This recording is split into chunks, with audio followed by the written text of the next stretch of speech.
Hello and welcome to This Day with Bj Arnett, and I'm Bj Arnett. You know, I actually have to look around and go, oh, it's Bj Arnett, and it's this day.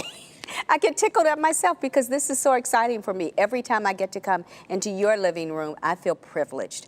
And I am also privileged to interview some wonderful guests. The woman that I want you to take a listen to today is one who is, not only is she an outstanding mind, but she's a gorgeous woman, inside and out. And she has embarked on something that's extremely important to our world and to this industry called technology. She is the writer and brainchild of STEM Gems. She is Stephanie Espy. Stephanie, thank you so much for being here. Thank you for having me, BJ. It's so cool to meet you on this side because we've known each other a very, very, very long time. Yes. And had lost touch because of different career patterns and so forth. And I saw you on social media, and then I went to an event at my gym. I work out at the Y, and I went to the Y, and they were doing this whole thing on STEM, and I saw all these little children, and I got really excited for them. And I thought, I ought to interview somebody about STEM. And I was walking up to a lady, and I was about to ask her, and then I went, no, I've got my own STEM expert, and Stephanie Espy. Yes. Stephanie, tell us about STEM. Why is it important? First of all, what does it mean? And then why is it important? Yes, so I wore my STEM Gem t-shirt today. I love it. Because it does show you that STEM is an acronym. It stands for Science, Technology, Engineering, and Mathematics.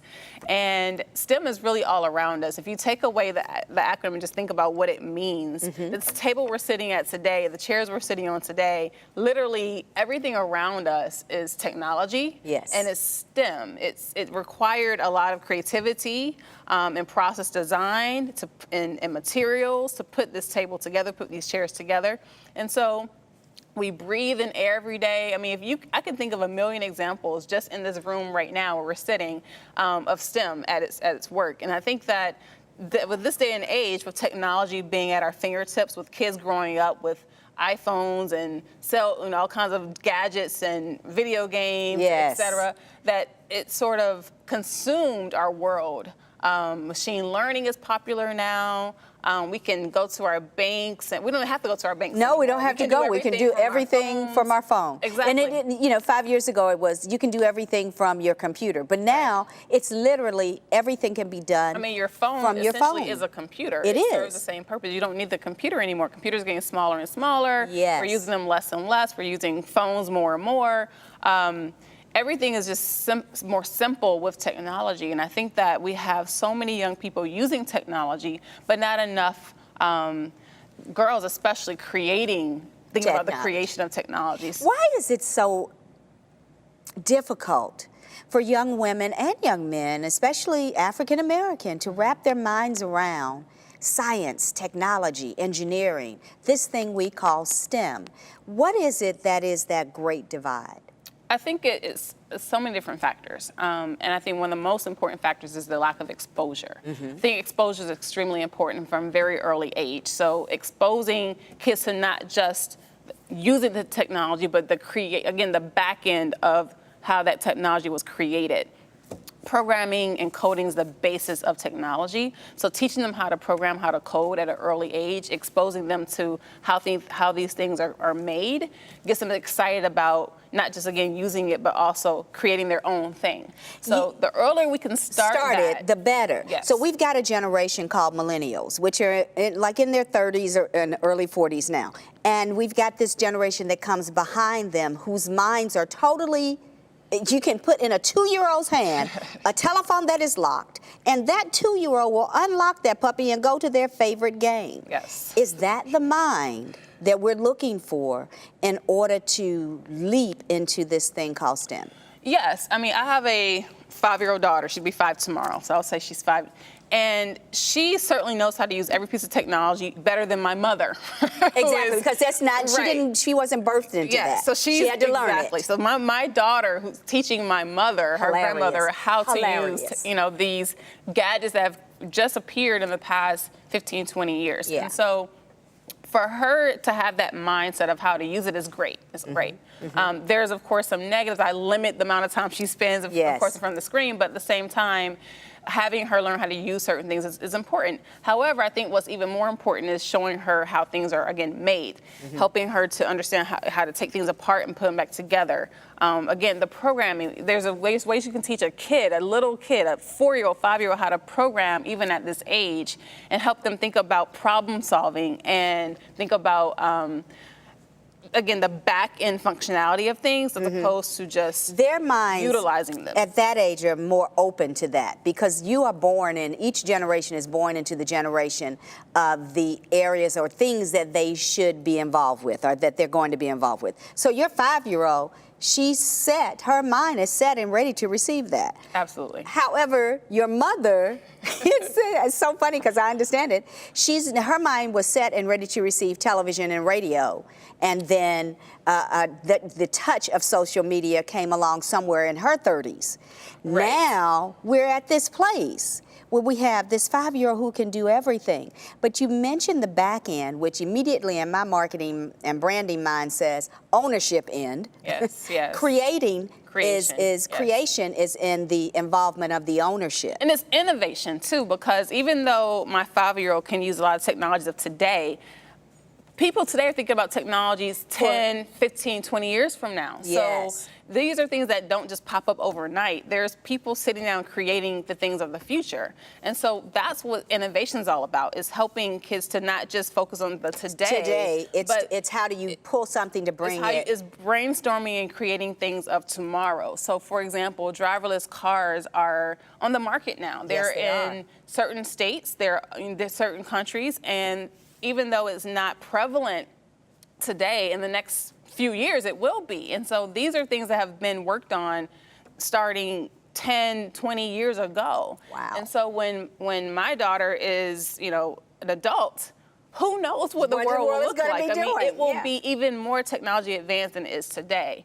And so to get the kids thinking about the future and innovating and creating for the future versus just stuck focusing on right now. Exactly. So what was your desire, or was that your desire when you thought of STEM gems? Because immediately I thought, is she speaking of these young people, these children are gems of tomorrow, and if we can just get that STEM part into them and get it from the back end and watch them innovate a system that already exists and be that forward thinker, we really got something. Was that the heart of what you wanted to do with your book? So the STEM Gems book originated just from the importance of having role models. It's a simple concept of role models. And I think back on my life, both my parents are engineers, aunts, uncles. I come from a family full of, math and science oriented people. So I had a lot of examples growing up of STEM in my home.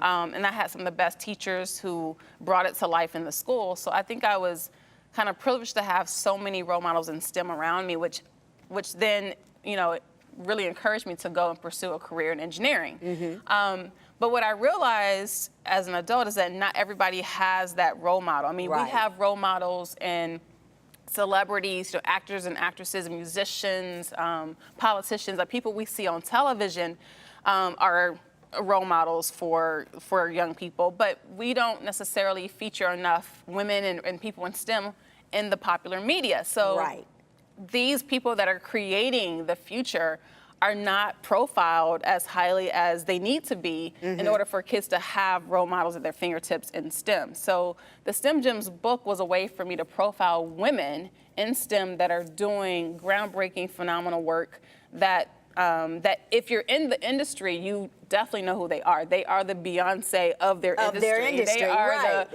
the Taylor Swift of their industry. But if you're not in their industry, you may utilize their technology, utilize their work, but you're not necessarily recognizing them to be the person behind the technology that we then use every single day. So this book really bridges that gap so that young women and young men can see this is who did that. This is who's breaking that ground for you. This gives them a whole new set of role models to look up to and opportunities to aspire to. So if they have a role model early on and they're reading about different careers in STEM early on, then hopefully they are seeing themselves in these stories of these women, and they're thinking about other options and opportunities they may not otherwise thought about. So the whole point is to expose them to careers and opportunities and women in STEM careers as early as possible so that they can say, I would love to be a fill in the blank. Yes. Because a lot of these girls, when I go and talk to different girls in schools and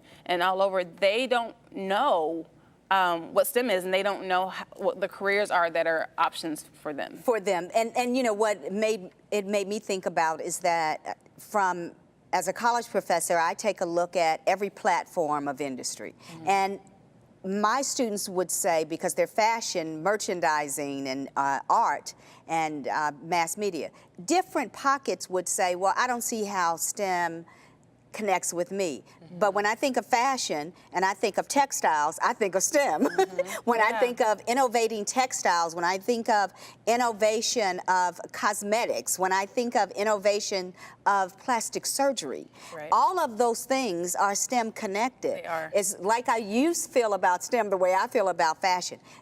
There is nothing that fashion doesn't touch, but there's nothing that STEM doesn't touch.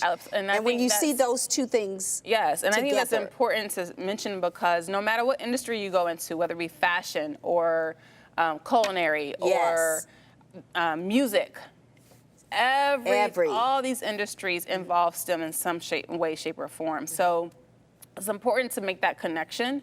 In fact, there's a website I love called Made with Code that Google kind of backed to be able to show non-traditional careers, or careers that are that you wouldn't necessarily connect to STEM, but it shows you how they are connected to STEM. So it's a great website for girls to go and meet women in these kind of industries that you just mentioned, which I love, that use code in these industries that you wouldn't necessarily think about as related to, again, coding and technology. So which takes it used to be this old thought of, all the sciences and the engineering, that's just so boring. But it's not. It's really so exciting when you think about you can create, innovate any area. Absolutely anything. There's nothing boring about it. I mean, really, the idea of creation, of going from nothing to something.